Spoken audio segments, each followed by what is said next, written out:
a podcast to honor the gods. This better come with a sacrifice. Deus Ex Media. Hello and welcome to Content and Capable, a podcast all about following your passions while still feeling like a proper adult. My name's Sam and I'm your host. This week I spoke with John from Stryx, all about creating a skincare brand for men and breaking down those barriers and getting people involved in skincare. Welcome to Content and Capable, John. It's lovely to have you on. Great to be here. Thank you for the invite. No worries. I was really excited when I came across your page because it's a topic that isn't discussed a lot, and I'm the kind of person who it's been quite incredibly normal for, to discuss this kind of stuff in my life. But I know for some other people it is being, completely just not something they've ever even thought about. So it's amazing to see the really interesting work that you guys have been doing to educate people about all of this. Yeah, of course. Yeah, I mean, to give a little context, we started a men's cosmetics company because there really was not discussion of it. There were, you could find articles from GQ at the time and some other outlets where they said, men's makeup is coming, but there really wasn't a men's brand that really spoke to most guys.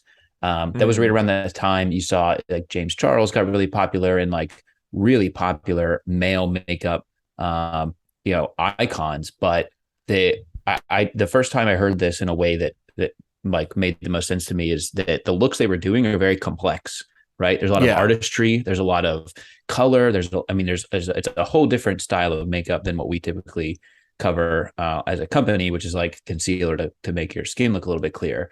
But so that all happened. And then we see this as kind of the next logical progression out of that, which is, what would a brand look like that really spoke to me when I wish that I could have had something like this in high school.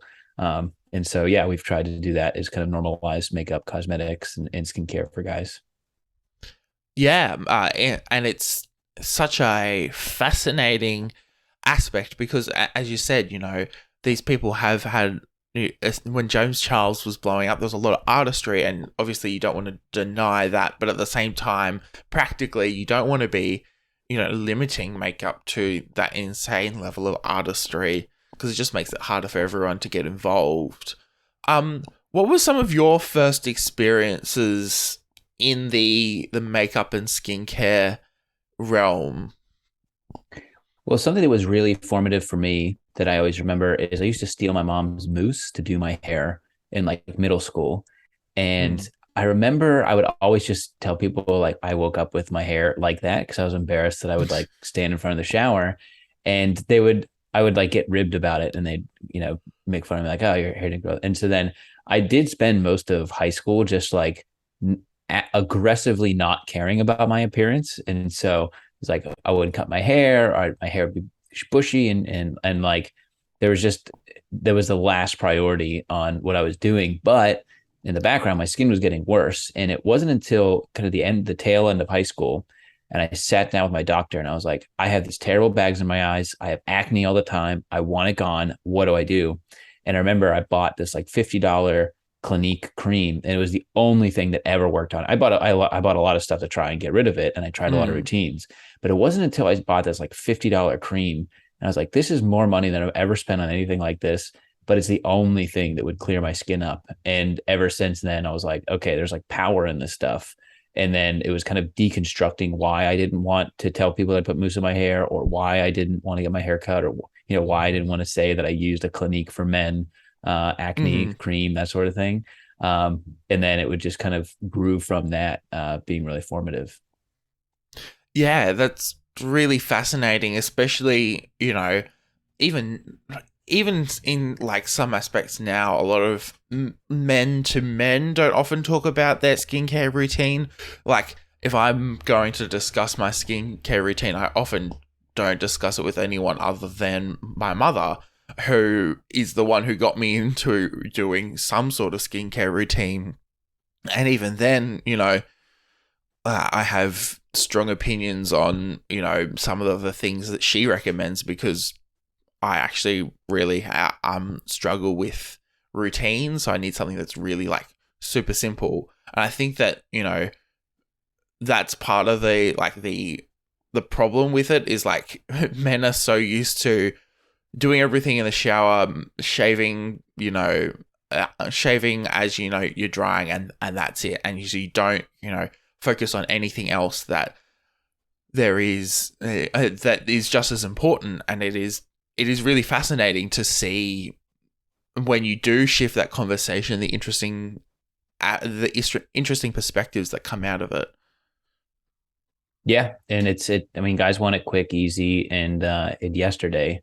And I mean, I'm just as guilty of that. So a big part of our challenge was, how do we take those things and put those into a product for guys? And that's what they'll really embrace. Yeah. And so when, you just, what made you decide, what was there a particular moment, that made you decide to start up Stryx?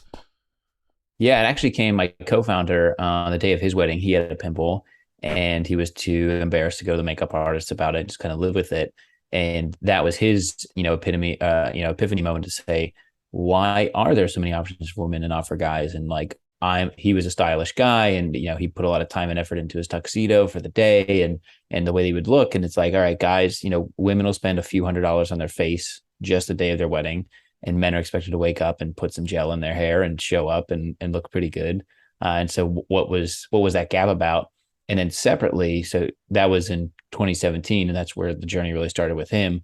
Separately, when I got married, I had the same thing. I went to bed hoping I wouldn't have a breakout. I woke up with a breakout on my chin, and then I proceeded to Photoshop on my photos afterwards. But it was the same thing. It was, I was like, why couldn't I put something on that day? And why did we have so much attention on my wife's face? Well, she deserves it to go through that process. But then that was really a thing to say, okay, then what would it look like, for guys? Because that was 2017 to 2019 era when Stryx really incubated, was exactly when those articles are coming out, and James Charles Rose, and he's had a lot of that happening. And so by then we launched in January of 2019, and it's really been off to the races ever since. Yeah, and when you did start, what were some of the interesting challenges that you weren't expecting to face that you had to navigate? I mean, the biggest one is we always knew there was going to be pushback and stigma around selling a concealer to guys. I don't know that we underestimated it, but it's definitely still there. And it's changed a bit in the past couple of years, but it's still definitely there. The biggest thing is our original concept is that we wanted to have the concealer look like nothing else on the market. We wanted it to look like a pen or a vape or something that was like discreet. And there were a lot of manufacturers that wouldn't do that special tooling. They wanted us to take basically a women's product, put it in black packaging, save for men, and then off and you're done with it. And we were like, no, we want to do a custom formulation, a custom design.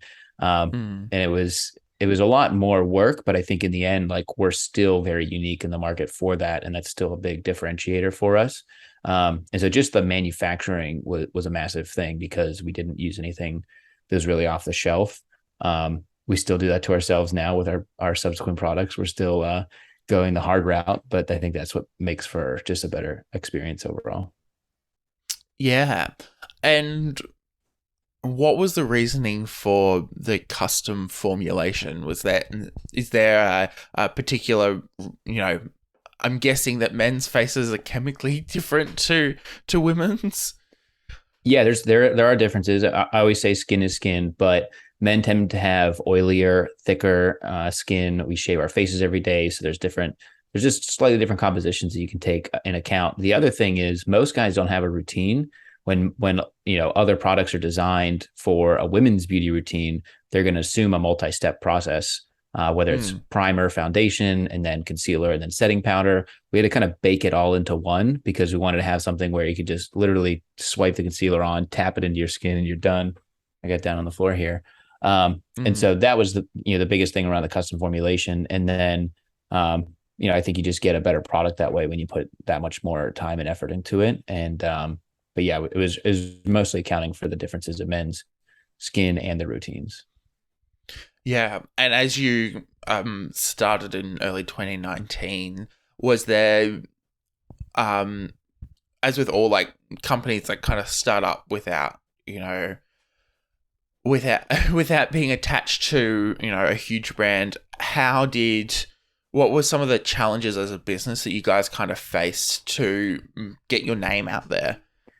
Yeah, I mean, it's tough to get attention. What we did in that 2017 to 2019 era, there was a blog that we ran called the Peak Lapel, where we focused on clothing reviews and fashion and that sort of thing. We built up an audience there, so that was like kind of the launch group for that.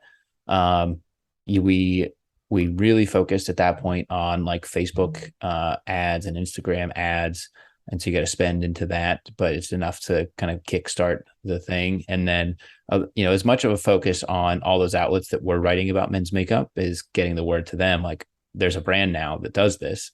And a real pivot point came late in 2019 when I jumped on TikTok and I was like, I'll just make some TikToks and see what happens here. And the combination of like me being the co-founder plus me being a face of the brand, largely being relatable, and I had a background in YouTube, so I was able to make content. That's really what started to bring a lot more awareness to what we were doing, because it stands out, and you can definitely get the right message in front of the right people on TikTok in a big way. Even though YouTube was always my bread and butter, but at this point it's TikTok. Yeah, no, it's interesting. As someone who works with a whole bunch of media, TikTok is always very fascinating. I spend way too much time on it, and B, I talk about it way too much. When you joined TikTok, what were some of the responses that you saw from the general public directly? I would say when we started, it was closer to 70% negative, 30% positive. And just in the last 6 months, it's the inverse of that, even less, probably 80-20 at this point. So yeah, I think, and I don't blame anybody. It's like the concept off the bat of saying, here's a men's concealer. I can see why people get upset about that. But then that's why we just try to explain why it's different, how we did it different, how we think about it. And try and really dig into those sorts of things. And so just the concept is off-putting to many people. It's funny because you upset the people that don't want products to be gendered, but you also upset the guys that don't want makeup to be a thing for guys, because then they had to put in more effort. And there's other guys. It's like there's so many shades of gray in there.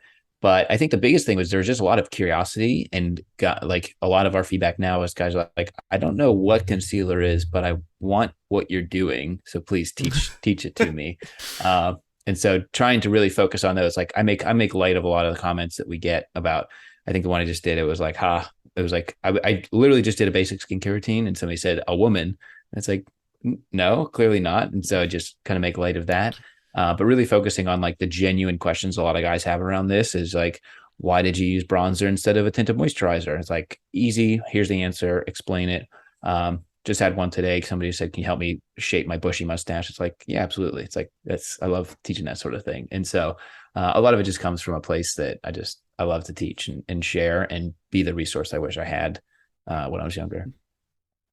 Yeah, that's amazing. And sorry, I'll gather my words for a hot second.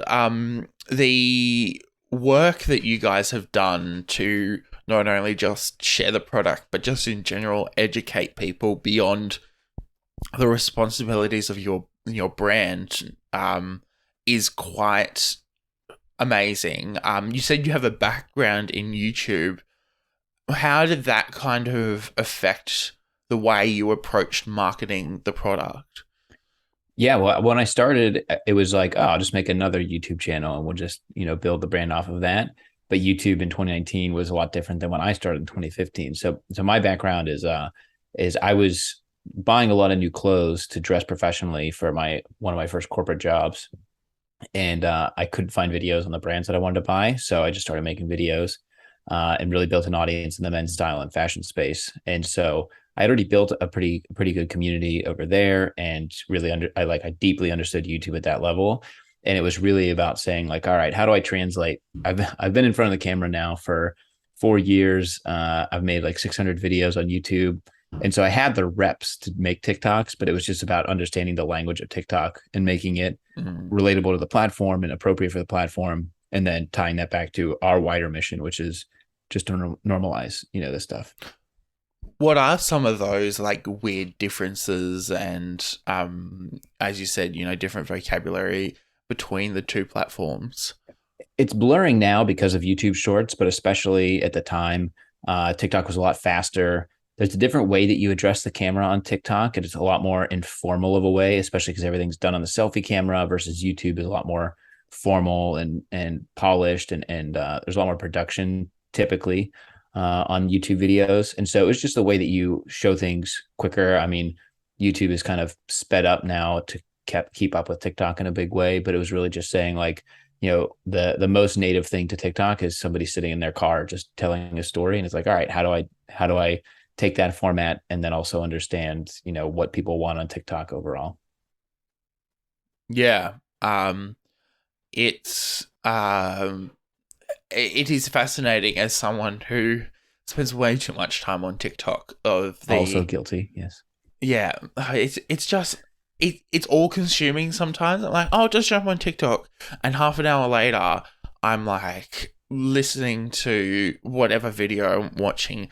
But it's really fascinating to see the language difference, and you can even see it in real life. Like I have friends of mine who don't have TikTok, and you can see the language and the references and the culture that is just lost on these people, because even to an aspect, and I don't want to dig on, YouTube Shorts and Instagram Reels, but even to an aspect, those are still slightly slower than the speed that TikTok goes at. And so you can see, I think John Green was making these comments about, in 3 months' time when, Instagram Reels discovers the corn song, and it was just something that I always... It's very true. Yeah.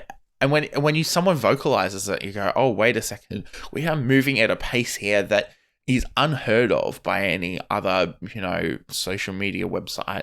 I don't think we've ever seen trends move so fast. And we're watching brands become way more agile in the social media space, which is fascinating to see. So obviously, you said you launched in 2019. In 2020, everything shut down. How did that impact the way that you guys were running the business up to that point? It didn't change much. We were always pretty lean, small, and quick. The biggest thing was there was just a big influx of interest in this stuff because guys started staring at their own faces a lot. So it was like the Zoom effect was very real. And guys were like, oh, I look tired. I want to fix that. And quick fixes, that sort of thing. And so like one of our most popular YouTube videos is like how to look better on Zoom, because that was a huge topic in March of 2020. And right around that time is when we had decided to go into a retail store. So in the US, CVS has like 9,000 locations, and we went into 2,000 of them. And we said yes in March of 2020. Right before everything shut down. And then we were in all of their stores by the end of the summer that year. So a lot of what we were just doing in the background was preparing to launch in a major national retailer and really take these products to the forefront and show guys like, if you're going to go buy deodorant and razors, you can also buy a concealer. So that was huge. That was a huge step. And what are some of the things that you guys had to consider that you didn't have to consider before when, launching and distributing to a major national retailer?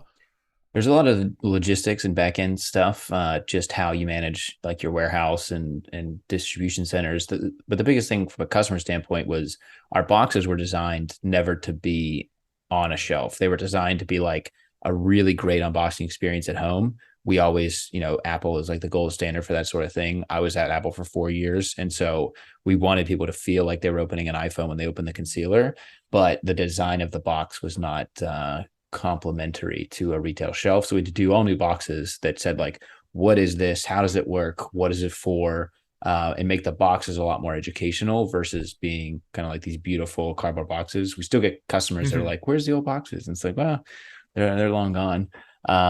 And so that was the biggest thing, is just saying like, all right, if we're going to be sitting on shelves next to some massive companies, how do we try to stand out and also look the part, on a retail shelf? And so that was a lot of the work in that time. Yeah, and was there any ever a point where you're like massive imposter syndrome, or going, oh, we're too small to do this. This is not gonna, we don't feel like we're gonna be, pushing enough. Every hour of every day. Today too. And yeah, and how did you guys, push through, that imposter syndrome?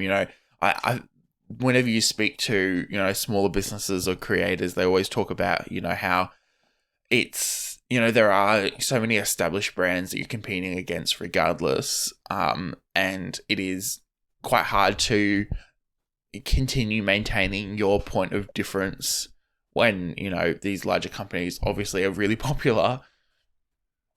Yeah, I think if you start with like an overall mission, and you start with a unique point of view, and you ride that and lean into your own strengths, like, we're never going to be as well distributed as XYZ men's brand, but we have products that they never offer, and we have a better connection with our customers than they can even dream about. Like, I've talked to some major brands, and they're like, wait, you get how many comments on TikTok without spending any money? And it's like, yeah, there's people that I recognize in the comments because they comment on a lot of the videos, and we have like a relationship. And so, that leaning into your strengths on that side of things is really key. And the other thing to keep in mind is every single brand, whether it's Estee Lauder, L'Oreal, like every single brand started at zero. It's just they stuck with it, and they built a loyal audience, and they built great products, and like they have that going. They just have a 50-year head start on you, and you can't compare where they're at today versus where you are just a couple of years in. So a lot of it's just, making sure you keep that context a little bit. It's really interesting. I'm about to finish my university degree, and I decided at the end of it to pick up some marketing units, just for fun, studying journalism. It's really interesting to see that conversation around earned media, and how the conversation's kind of shifted to, the earned media you have is way more valuable to a brand nowadays than the money that the media you could buy, or the press releases that you could send out to, organizations and journalists, or, the quote unquote legitimacy of being on a shelf. That earned media there. You look at, every brand on TikTok that's been really successful, they've built up this huge, massive stockpile of followers that now could be easily converted into loyal customers. Yeah, everything's shifted and changed with that. It's not just TikTok. It's been a trend over social media, and it's fascinating to like really be at the forefront of it. Yeah, 100%. You were recently on, I want to say Dragon's Den, but I'm terrible with names, and The I know version of Shark Tank. Yeah. Shark Tank, yeah. I think it's maybe the Dragon's Den. I don't know. I don't know where Dragon's Den came from. But it's pretty much everywhere else. The UK, Canada. I mean, like most other countries, it is. But of course, we're the Shark Tank, not the Dragon's Den. It's the same here. Like the morning show on Apple TV is actually called Morning Wars, because there is a morning show called The Morning Show here. And so it's like, well, let's not get in trouble with that one. Yeah. But yeah, you jumped on Shark Tank, which was really amazing. What was that experience like?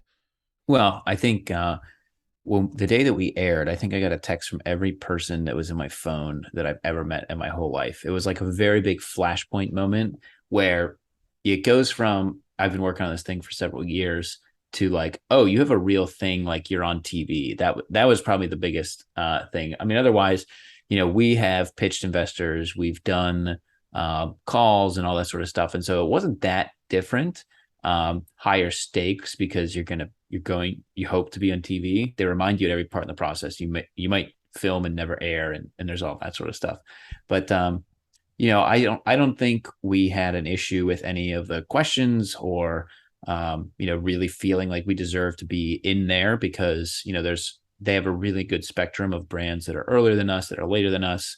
And I feel like we kind of sat right in the middle. And it was also cool we were the first men's skincare brand that was ever on. There's been a couple of beard brands, a couple of like men's hair care brands, but nobody's ever done like men's skincare, let alone coming in with a concealer. And I think that's part of why we did make it is, we're that unique and differentiated. And that's why we got interest from the Sharks too.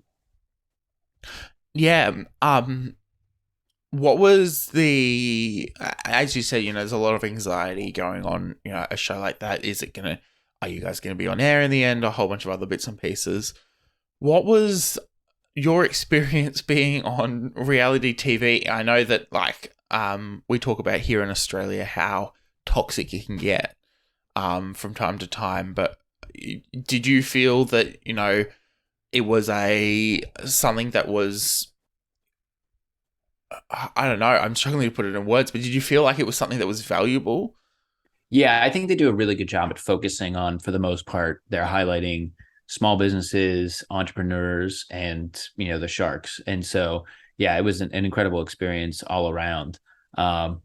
Just from like a reality TV perspective, I know how much is sitting on the cutting room floor of like great one-liners that I delivered and great arguments, to some of the things that they said. So that was the only part that was kind of like, I wish they would have left that part in, or I wish they didn't make it seem like I was ignoring their question there.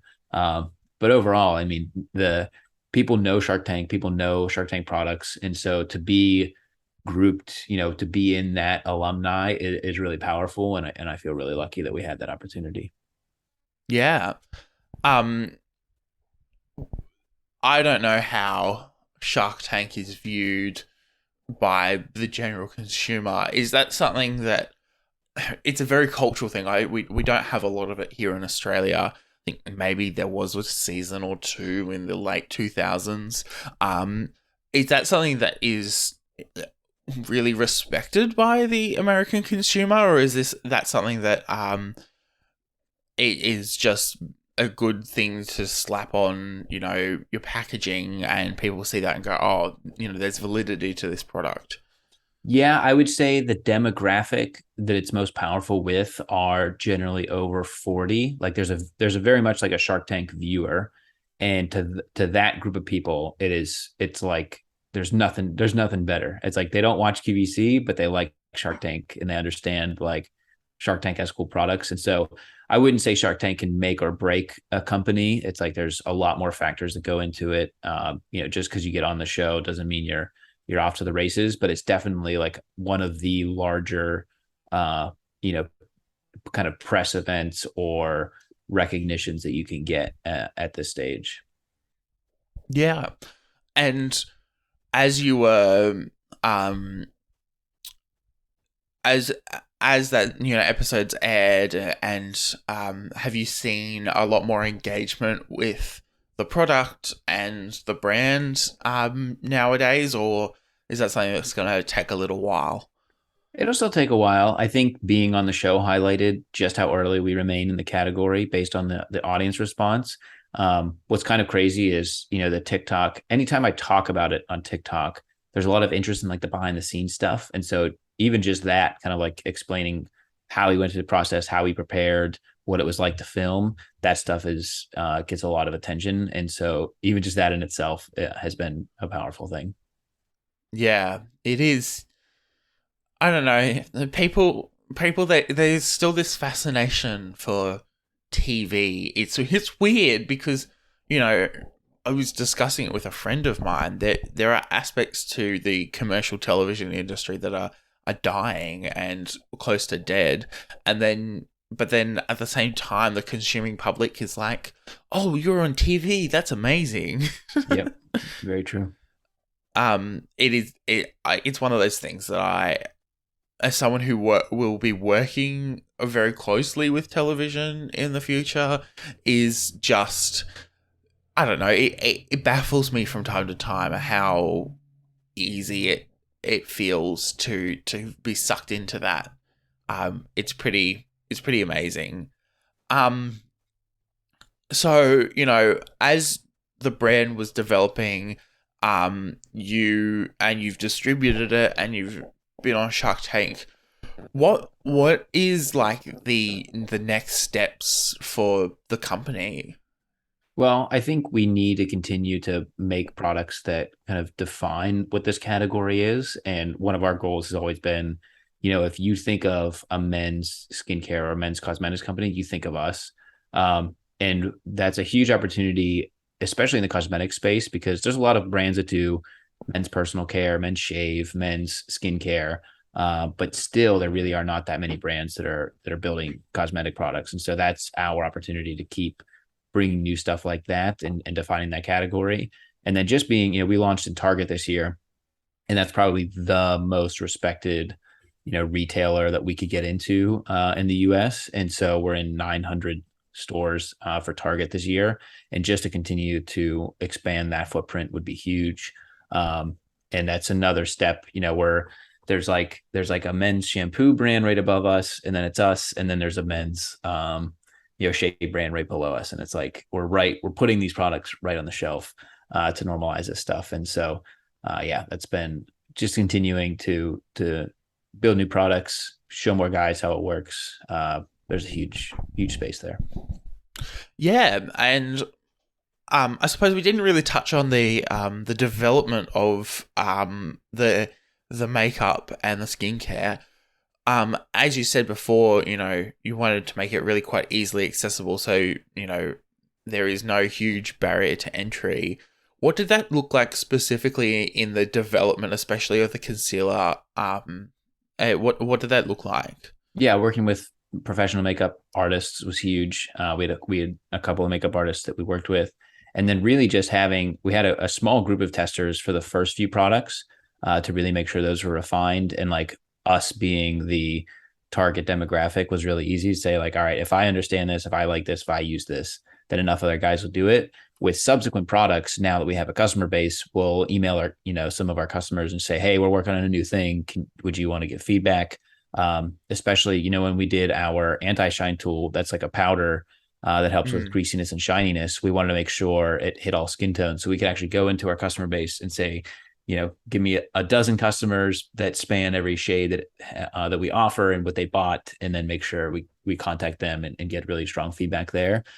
So now it's kind of a mix between saying, like, all right, what products do we think we need to make and do we want, and then what are our customers asking for, and kind of like picking one of those in the middle. Yeah. And with that, development, have you, I don't know, what have been some of the big lessons you guys have learnt about the particulars of men's skincare? Well, we're very opinionated on what products should look and feel like. And so it usually starts like when we did our daily moisturizer that has like SPF 30. I bought every single SPF 30 men's and women's moisturizer there was. And it was like, all right. And I have notes, and it's like, I like this, I don't like this. I like this, I don't like this. It's like, this has too much fragrance. This, doesn't smell good at all. And so it's a lot about saying, like, what are the things that are out there? What is good about them, and what is the like unique Stryx thing that we can have on that? And the big thing with like that one in particular is there's no scent to the sunscreen, and it has a mattifying effect, on the skin. And so working with the lab to get that correct it takes a lot of time, and it takes a lot of kind of chemistry and that sort of thing. But that there's not another, product like that out there now. And so it's like, that's, our unique take on the moisturizer. But a lot of it is just having, I have a closet next to me. It's just like every single product that any of our customers might already use. And so I want to have a good reference for what's out there and how we can improve it. Yeah, it's fascinating being an Australian and being someone who uses sun cream on the regular just because of the nature of where I live.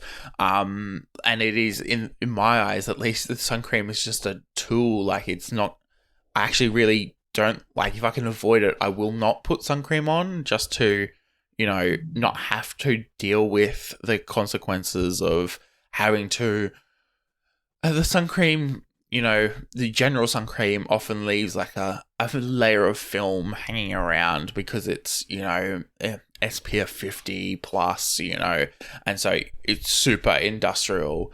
But at the same time, you get to the end of the day, you're like, I've just got to wash myself off because this is just, unless you've been swimming or something and it's naturally washed off, it feels pretty icky to be sweating and, covered in this weird film of sun cream. And, having the day-to-day stuff work perfectly, especially for men who aren't normally used to wearing, a lot of layers of a lot of different creams and powders and things like that, is very fascinating. And I think that it really does add value to, fixing some of the bad stereotypes in the makeup industry.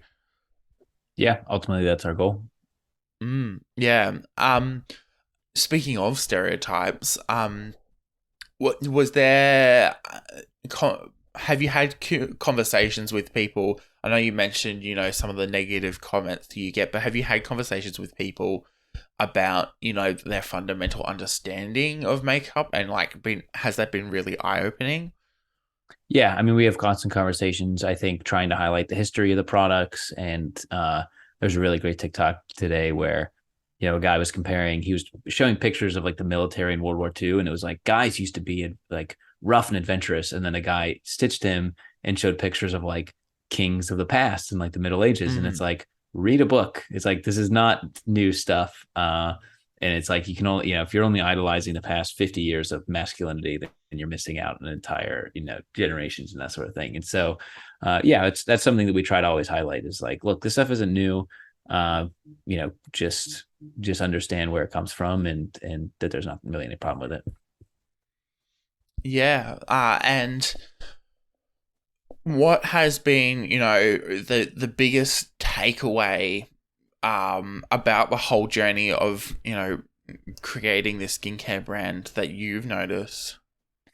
I think it's just been understanding even just how things have changed in the past few years. We really used to highlight the discreet nature of the products, but we found out that's not always, the thing that resonates most with guys. It's really just about quick and easy. But also highlighting, if we were selling to a female audience, there's a lot more care to where the products come from, what's in the products. Guys don't really care about that stuff. It's understanding why guys care and why guys buy. And so just that kind of evolution over time has definitely made a big change. Yeah. It's fascinating because you are doing such amazing work to break that stigma. It's really amazing to watch and see, the brands turn around and realize that there is an inherent problem with the system and to fix it up. It's not like men don't wear makeup normally. I've worked in theater and in news, and those are really heavily dominated by people who wear makeup. If you're going to be on television or you're going to be on a stage, you're putting makeup on of some description, whether it is to make your face look more uniform or to over-exaggerate your features for stage lighting. It's incredibly, at least from my perspective, it's incredibly normal for people to be wearing it in specialized scenarios. But that shift from wearing it in specialized scenarios through to the whole, all the time, more consistently, is definitely a barrier that we're seeing being pushed nowadays, especially with brands like you guys, creating a really healthy and important conversation about what to do from there. Yeah, that's what we're all about, empowering these conversations. I think that's why it's important, and I appreciate you having me come on and share the story. Yeah, looking towards the future, what would be the dream for Stryx? Well, our goal is to have basically everything that a guy needs to instantly fix their appearance. And so, the more solutions we have to basic skincare stuff, we have a lot of feedback from customers on, why they pick us and what they're trying to solve. And so it's all about getting new products out and sharing what they do. Yeah, 100%. And practically, what do you want that to look like? Well, right now we have, in Target, we have 5 or 6 products, but to have, even more touch points where guys can have that personalized recommendation would be huge. We work with Nordstrom here in the US, and they're a major department store that has, people that can explain the products and pick things for you. And so, that's a really important place too. So the more we can just kind of bring guys in gently, easily, and on their own terms is huge. Yeah. And personally, how are you feeling, about the product and the direction that, the idea and the problem back in 2017 has progressed to now? I'm shocked. I think I always hoped that we would get to a point like this where we were, I think everybody has grand hopes and grand dreams. And it's pretty amazing to have the Shark Tank experience at Target, and Nordstrom was a dream retailer for us. And so got to pinch myself every day. Amazing. Well, John, thank you so much for coming on the podcast. Where can people find you on the internet? We're pretty active on all social media. TikTok, of course, Stryx_official. Me, personally and professionally, I do use LinkedIn quite a bit. And so if you search John Shanahan on LinkedIn, you'll probably find my face first.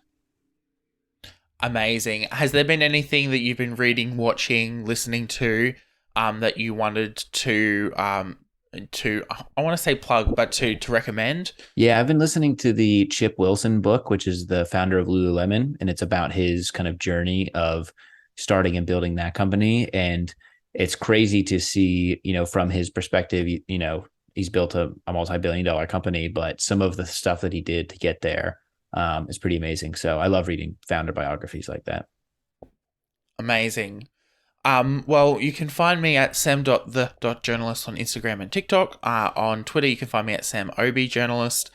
Make sure you check out the podcast at Content the Lettering Capable at I always get this one mixed up. Instagram and on Twitter. This week I'm going to plug a YouTuber by the name of Internet Historian.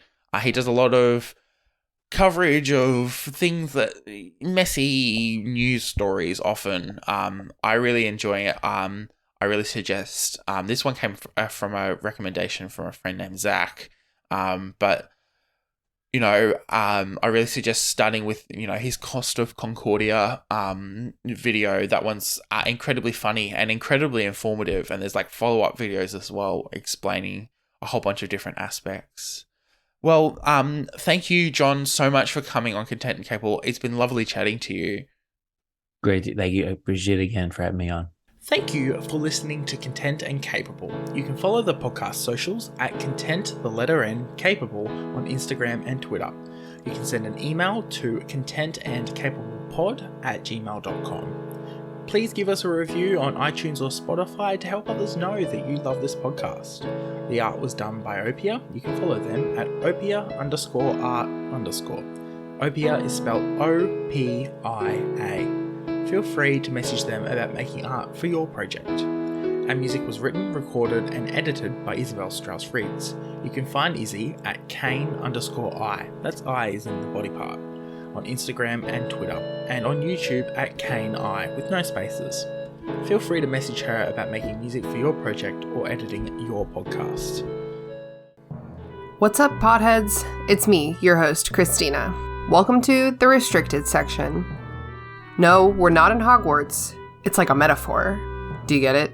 We're raunchy, and we get drunk, and we make sex jokes, and we have an all spoilers all the time policy. So, it's like the restricted section. I've been told that explaining jokes makes them funnier.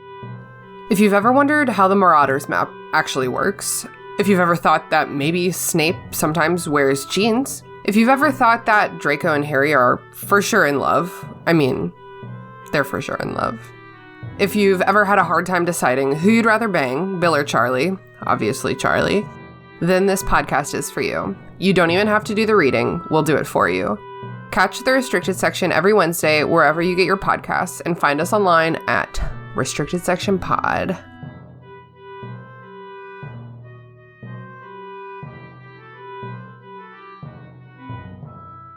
Content and Capable is a podcast all about answering the question, How do you adult? Don't forget to rate and review, and I will see you next Monday for another episode. Deus Ex Media.